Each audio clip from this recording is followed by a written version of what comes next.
So in this segment, we're going to be talking about the government lowballing schools when it comes to post-pandemic or sort of post-lockdown support. I have a bit of a cold, so I'm a bit nasally, so apologies for that. Like, comment, share, subscribe if you like these sort of videos, and we'll dig into the main bits of the video. So, no school should have their prospects blighted by the pandemic, the Education Secretary has said. The Education Secretary who allowed school kids to have measly school meals when it came to those food parcels a few months ago. We all should remember that. I covered that on the channel as well. So Gavin Williamson was speaking at a Downing Street briefing as he set out £700 million in funding to help pupils in England catch up on missed learning. £700 million to the average person sounds like a lot of money, but you've got to imagine this is going to, I think, all the kids in the UK, and it's not a lot of money. Let's not get twisted now. It's not a lot of money. Asked about what would replace existing exam grades this year, he said they were putting trust in teachers, something they should have done last year. It comes as the number of people to receive one dose of the vaccine in the UK surpassed 8 million, but the BBC don't mention the second dose number because they're a bunch of spin merchants. A further 9,938 coronavirus cases were recorded across the UK on Wednesday, as well as 442 deaths within 28 days of a positive test, according to government figures. Labour said the government should put forward a long-term plan, not just a quick fix over the summer, which, again, I agree with the Labour Party on, but are they actually going to offer tangible solutions or just criticisms? The government has confirmed that all schools will open from the 8th of March as part of the first step of a roadmap for easing school lockdowns. We've got to remember that Chris Whitty does not back the full reopening of schools. He wanted a staggered approach, and he didn't actually put his name to this plan. So, as part of the latest announcement, schools will have the option to run summer classes for pupils who need it most, potentially starting with those who will be moving up to Year 7 at secondary school this year. The government says it will be up to the schools to decide how and if they run summer schools and how long they will be and which pupils will be invited to attend.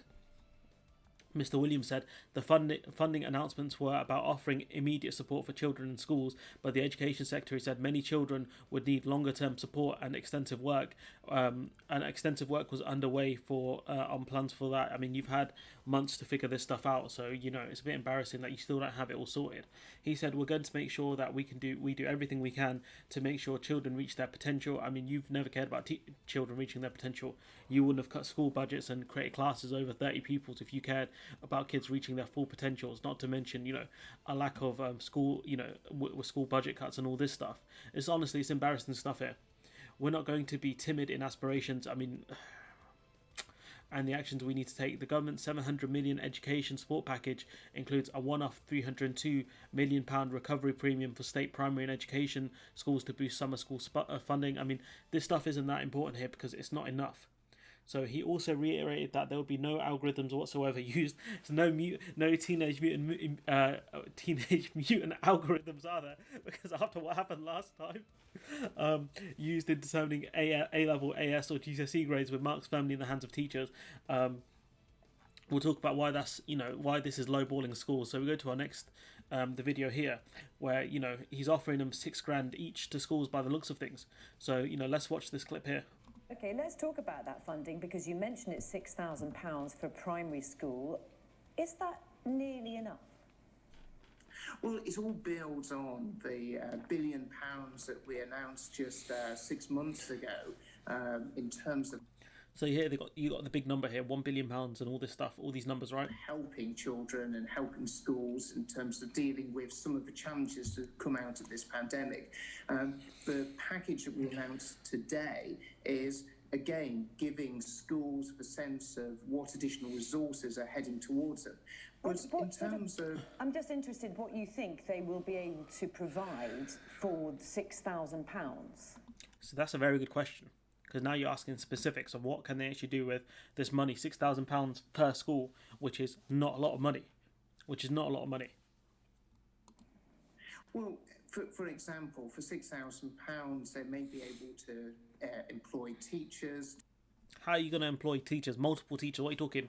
5, 6, 10 teachers on £6,000? How much are you paying them? £600 each? If he said temporary hire, more teaching staff, that would make sense. But hire more teachers. I mean, on £6,000, that's not going to stretch. to do some extra tuition, extra small group work for pupils that really need it. And of course, what we'll see, the best boost that we can give to children in terms of their education recovery is getting them back into school, which will be welcoming them all back into school on the 8th of March. But that's the best thing that we can do in order to be able to help children who maybe have missed out on lost learning, is to get them back into the classroom. So, again, £6,000 to hire multiple teachers. Like, he said teachers. We all heard him say it. Gavin Williamson, they may be able to employ more teachers. It would not cover a single teacher's salary. So I don't understand where this man... this is what they do. They lowball institutions. And when the institutions can't deal with the lack of funding, they say, "Oh, look, look at these crappy public schools and these crappy public institutions.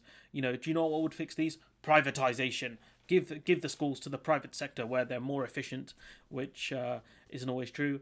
They're more able to deal with money and blah blah blah. This is just embarrassing from Gavin Williamson, and this is lowballing kids because they need a lot more money and they need a lot more support. We've covered previously how the government still haven't got devices to kids that need them for online learning. They still haven't done it. We know that there are families out there who can't afford internet access, so their kids can't even access the online classes. So they've had to go. Some of these kids have had to go back into school, despite the fact that they shouldn't have had to in the first place, and therefore increasing the risk of transmission, etc. This is just embarrassing from Gavin Williamson, and embarrassing from the government, who have lowballed kids once again, who have put kids in a difficult situation once again. And we cut to this clip, which isn't relevant to this video, but Gavin Williamson actually apologising in the end. It took him a long time to get here, about Matt Hancock breaking the law, and this is really painful to watch. But again, you got to credit Piers Morgan for actually doing a decent job here. In a situation where he's delivered an amazing vaccine program. Yeah, he talks about the vaccine program, but he doesn't talk about the failures with PPE, does he? I wonder why. The law again, Education Secretary. And no one ever aims, no one has ever any intention of breaking the law. He literally said yesterday he would do it all over again. Should he do it all over again? He did say that. He would do it all again. Well, Matt is focused in terms of delivering the amazing vaccine program we're seeing transform our outlook. But would you be happy if he acts unlawfully again? No government minister aims to act unlawfully. It's part of a ministerial code. He literally said he would do it all over again. That's what I call aiming, isn't it? No minister would ever aim to act unlawfully. He literally said yesterday, I would do the same again. That's what I call aiming. I'm afraid I didn't have the privilege of listening to him yesterday. That's what politicians always do. They always deny seeing a previous interview or a previous conversation, so that way they don't have to comment on it. It's just embarrassing. A lot of politicians do this. It's just embarrassing. I'll certainly take it up with him, because Piers Morgan could link him the clip, and he could watch it later on, and they could ask Gavin Williamson another day about it. Obviously, any minister will always be in a position where they aim to always act in a lawful manner. But just to cut to the quick, you're sorry. We always regret the fact that if we're not in the situation where the decisions we've taken have been upheld by a judge, that's certainly something we'd never aim to do. So you're sorry? Deeply regret it, yes. Thank you. Does that look like the face of a man who regrets anything? He's looking pretty smug. Education Secretary. Finally, a member of the government regrets the fact the government broke the law. Thank you. It took us about 6 minutes. Celebrate we got with there. a cup of tea. Next time, if you want to spend more time talking about your brief, just say that at the start. It saves so much pain. It's just, he apologised at least. I suppose I've got to give him credit. But, him saying, £6,000, you can employ teachers. Let's go back to that, actually. Let's listen to that again. I'm just interested what you think they will be able to provide for £6,000. This is per school, by the way. Well, for example, for £6,000, they may be able to employ teachers to do some extra tuition. You might be lucky. You might be able to get a couple temporary teaching assistants, but no way you're gonna be able to hire, a fully qualified teacher on £6,000 unless it's temporary for like maybe a few weeks at most, maybe 2 months or something like that. But there is no way you're going to be able to hire multiple teachers on that salary, on £6,000. Like, it just shows you once again that the government have lowball schools where they give you this broad number here, of £700 million, of £1 billion. But when it comes to you actually breaking down the specific numbers and looking at how that's going to be distributed, that's when you realise it's all spin.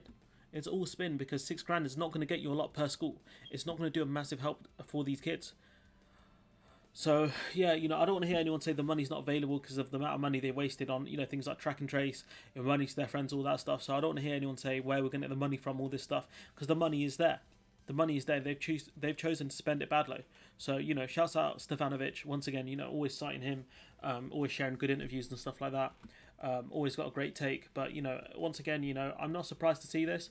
But I'm going to leave it there. Let me know what you think in the comments below. Like, comment, share, subscribe, and hopefully I'll see you in the next one.